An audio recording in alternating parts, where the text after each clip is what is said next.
My husband and I meditate often. He does more than I do because we have a son, and I'm primarily with my son. Blah, blah, blah, blah, Anyways, blah. but so 15 minutes. 15 minutes. yeah. 15 minutes. 15 minutes. Don't make excuse. Okay. 15 minutes. Every day. So with that being said, does it matter if we do a guided meditation or if we just sit quietly without anything? Is one better than the other? Really, really good question. So here we go. Let's say you're feeling wonderful and you sit to meditate. Then it's very likely that almost as soon as you sit to meditate, you're going to start to receive impulses of things that feel really good to you. And a guided meditation under those conditions is very helpful because it will just activate and reinforce more momentum in the vibration.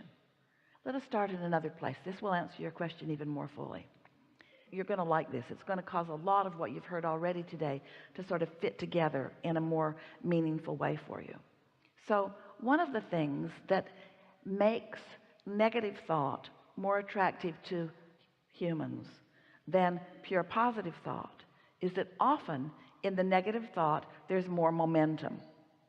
So it's meatier, it's chewier, there's more to see and hear and smell and taste and touch. In other words, it feels like a fuller experience.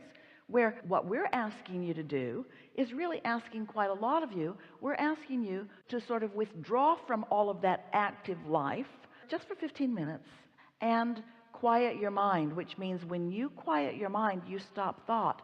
And once you accomplish that, there's almost no momentum. So as you start receiving and you feel some of that soft satisfaction, there's a little momentum, and as you stay there for a few seconds, really 16 or 17 is enough, then that vibration is going to pick up more speed. And as you stay there for another 16 or 17 seconds, that vibration is going to pick up more speed. So now you're going from no momentum to a little more, a little more, a little more, a little more. And if you're able to keep that up without introducing negative contradictory thought to it, that state of meditation, the momentum will become enough that then the vibration will turn to a thought impulse, and then you'll know you're off and running. Once the impulses start coming, which is often at the end of the 15 minutes, but for those like you have been meditating for a while, it could come within the first 30 seconds. It doesn't take Esther any time at all to get there. Once you get there, then pondering things that are flowing into your mind is a very good idea, because then that momentum becomes more and more and more and more and more and more. We're not trying to slow the momentum of you down. We're trying to help you purify the momentum, because even though you don't know it, it is our promise to you that faster momentum about what you don't want is not better than no momentum that is pure and positive. But you don't have to choose fast momentum and no momentum. You have the ability to take that slower momentum into faster and faster and faster, and guided meditation is a way to do that.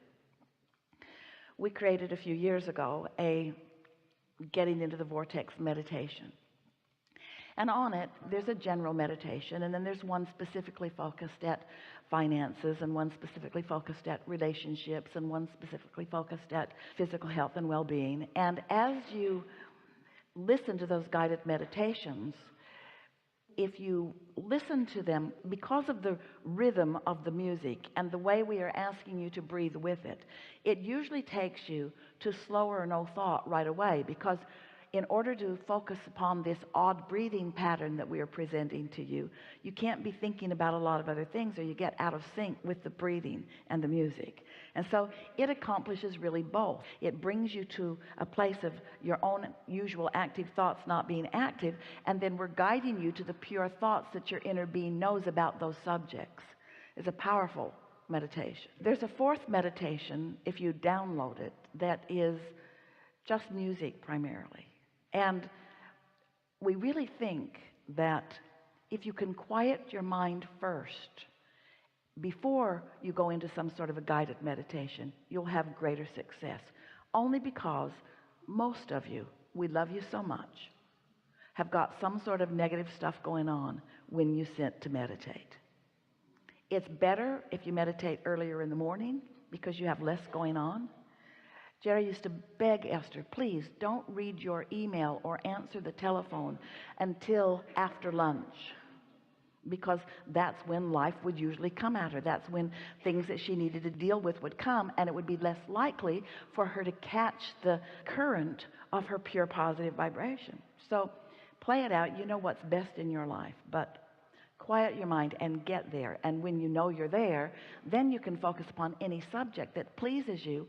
And let's just acknowledge what Esther said to us earlier. Manifestations are way more fun than being silent in your mind. But being silent in your mind will lead you to these fantastic manifestations. So don't give up the pure vibration for just wanting something that's more interesting. Did that make sense to you? Enough? Yes. Really good question. Now what?